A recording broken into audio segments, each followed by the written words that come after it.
Title: The Unfinished Voicemail and the Final 3 Minutes. It was a Friday, right around rush hour, and I was absolutely furious. My older brother, Leo, had promised to help me move into my first apartment in Brooklyn. I was standing there, surrounded by cardboard boxes and smelling like cheap pizza, waiting for over 2 hours. When I finally called him, it went straight to voicemail. I didn't even think. I just let it rip. I told him he was the most unreliable person I'd ever known. I called him selfish, a deadbeat big brother, and told him not to bother showing up at my house or my life ever again. I slammed my phone down on a stack of books and swore I wouldn't look at it for the rest of the night.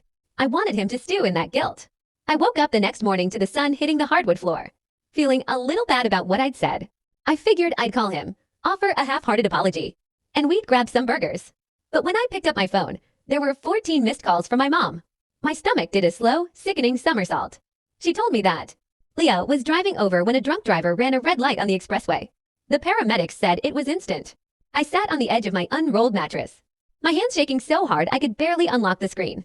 I went to our message thread, praying, just begging the universe that he hadn't checked his messages before it happened. But then I saw it.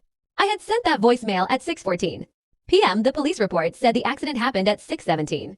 Those 3 minutes, those 3 final minutes of his life, he wasn't thinking about our childhood or the trip we'd planned to the Grand Canyon. He was listening to me tell him I hated him. He died thinking he was a failure in my eyes. I'd give every cent I ever earn. I'd give every year I have left just to delete those 3 minutes.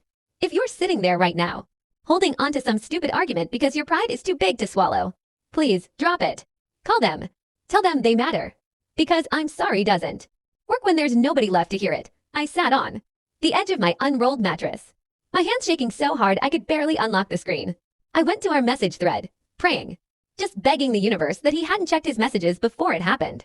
But then I saw it. I had sent that voicemail at 6:14 p.m. The police report said the accident happened at 6:17. Those 3 minutes, those 3 final minutes of his life, he wasn't thinking about our childhood. Title: The Final Unread Message We Can Never Take Back. I remember it was a sweltering July night in Chicago, and I was furious.